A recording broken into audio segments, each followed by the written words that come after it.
নমস্কার বন্ধুরা, আশা করি আপনারা সকলে ভালো আছেন। আজকে একটি সুন্দর গল্প শুনব। কলা গাছের অহংকার চূর্ণ। আপনাদের কাছে ছোট্ট রিকোয়েস্ট, আপনারা ভিডিওটি শেষ পর্যন্ত দেখবেন ও আমার চ্যানেলকে সাবস্ক্রাইব করবেন। চলুন গল্পটা শুনে নিই। এক গ্রামে এক কৃষক ছিল। তার নাম ছিল রতন। রতনের কিছু ফলের বাগান ছিল। তার সেই বাগানের পাশে দুটো কলা গাছ ছিল। কলা গাছগুলোতে দুটো কাঁদি হয়েছিল, একটা পাকা কাঁদি ও একটা কাঁচা কাঁদি। পাকা কলা কাঁদি খুব অহংকারী ছিল।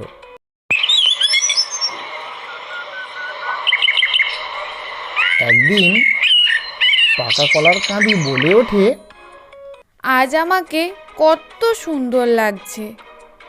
আমার কাঁদিটাও অনেকটা হলুদ হয়ে গেছে, আর মনে হচ্ছে যেন আমার শরীর থেকে সোনা ঝরে পড়ছে। সবাই আমাকে অনেক ভালো বলবে। আমার এই রংটাও যে সবার অনেক পছন্দের। পাকা কলা এসব কথা কাঁচা কলাকে শুনিয়ে শুনিয়েই বলেছিল।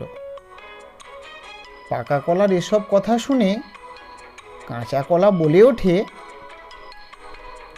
পাকা কলা বন্ধু, তুমি নিজেকে নিয়ে এত অহংকার করো না। পাকা কলা, আমি জানি তুমি এইসব কথা আমাকে শুনিয়ে শুনিয়ে বলছো, তাই না? কিন্তু তোমার কথায় আমি কোনো রাগ করব না। পাকা কলা বলল, আরে, তোমাকে রাগানোর জন্য এসব কথা বলছি নাকি? আমি তো আমার সোনার অঙ্গের কথা বলছি। আমি হলাম সব থেকে সুন্দর কলা। আমার মতো সুন্দর এখানে কেউই নেই।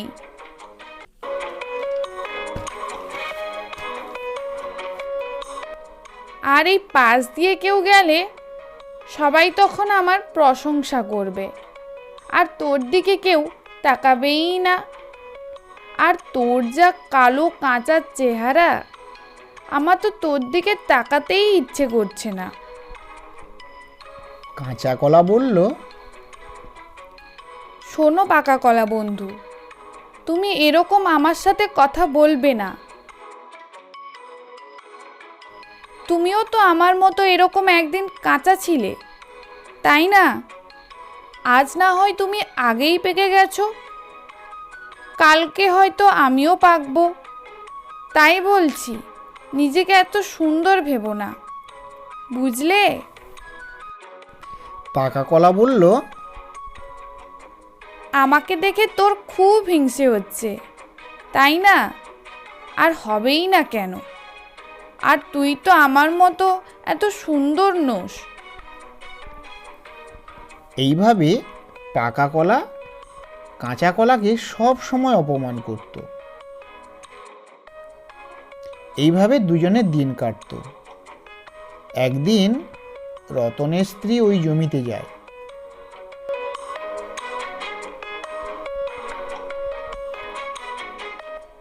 আরে, আমার একটা কলার কাঁদি তো পেকে গেছে। এটাকে বাজারে বিক্রি করতে হবে। না থাক, আরও ভালো করে পাকুক। ভালো করে পাকলে আমি উনাকে বলে বেশি দামের কাঁদিটা বাজারে বিক্রি করতে বলবো। আর কাল থেকে আমার বেশি করে এই কলা গাছকে যত্ন করতে হবে, আর বেশি বেশি করে জল দিতে হবে।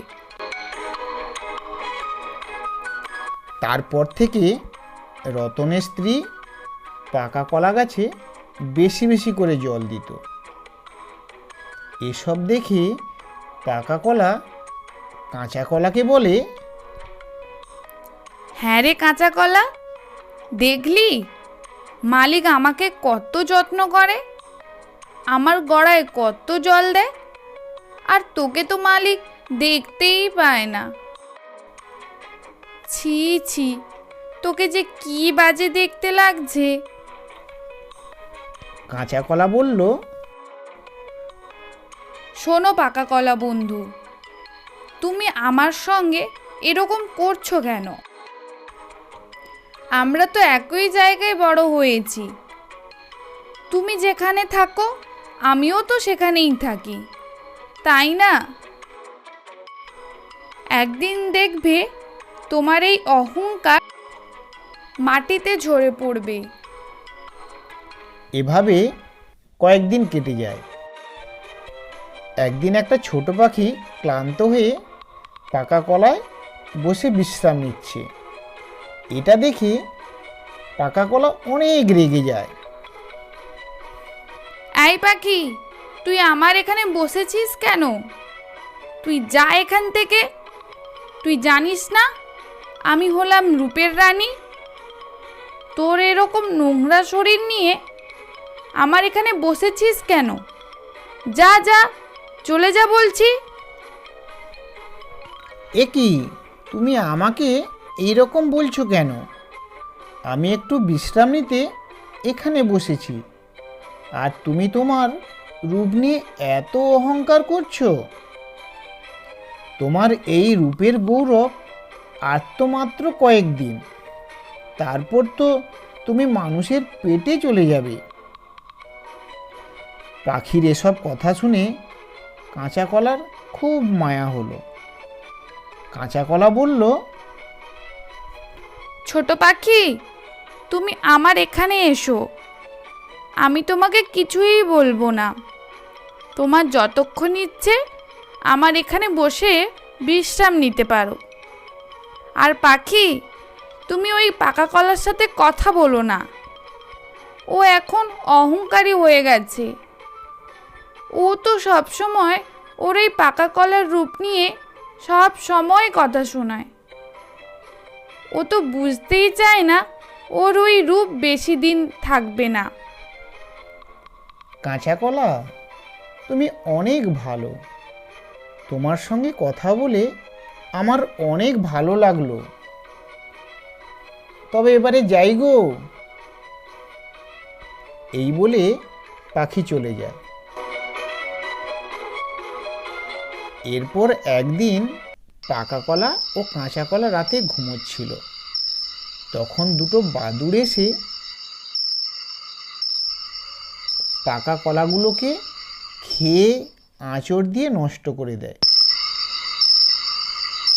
সকাল হতেই পাকা কলা জেগে যায়। এ কি, এ আমার কি হয়েছে? কে আমার এমন অবস্থা করেছে? এ আমার কি হলো? আমার এত সুন্দর চেহারা কোথায় গেল?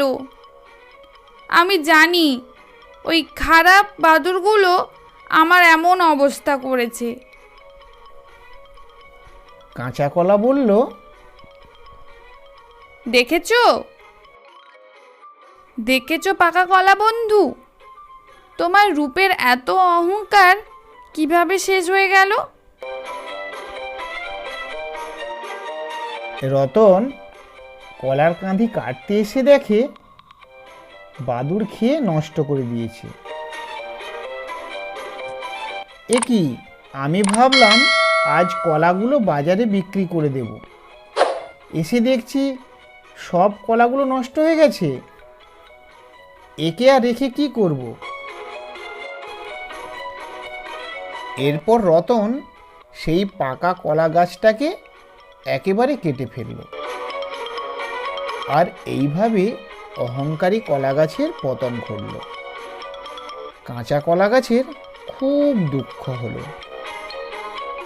প্রিয় দর্শক, শিক্ষামূলক ও বিনোদনমূলক ভিডিও পেতে আমার চ্যানেল শোভা বাংলাকে অনুগ্রহ করে সাবস্ক্রাইব করুন, লাইক, কমেন্ট ও শেয়ার করুন।